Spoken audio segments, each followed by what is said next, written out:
Salam dostlar, bu videoda endi PUBG Penguin oluşturan OP'ni tapdım. Yana birinci bir başka bir OP'ni işleteceğiz.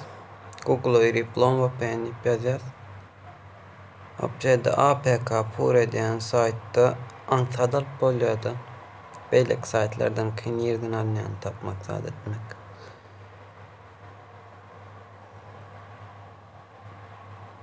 Giriyaz download asıyaz.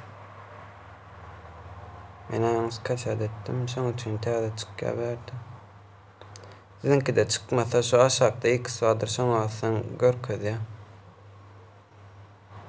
Buram bir daha da çektim şu ASOP'ni. ASOP'ni açıp men oyunu giriyen onu. Önüne drop çıkıp duruyor. Salanok. Nem için şunu bilen bana. Mene işle bilmedim. Ondan şu OP'ni girmekkense öyle OP'ni öçürmen girseniz United States dolar.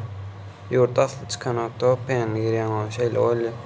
Şu OP'ni işleteceğim onu kopin kalıp böyle. Hergeden öçürüp yaksan vakit şu vakit böyle 45 minut.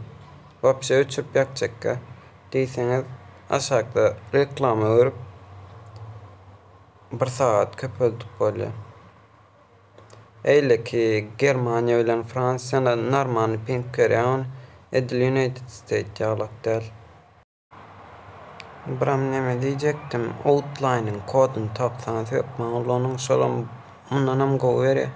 Yani men tapsamam koysam bir 2-3 saat işleye de bilen de ödünüz outline.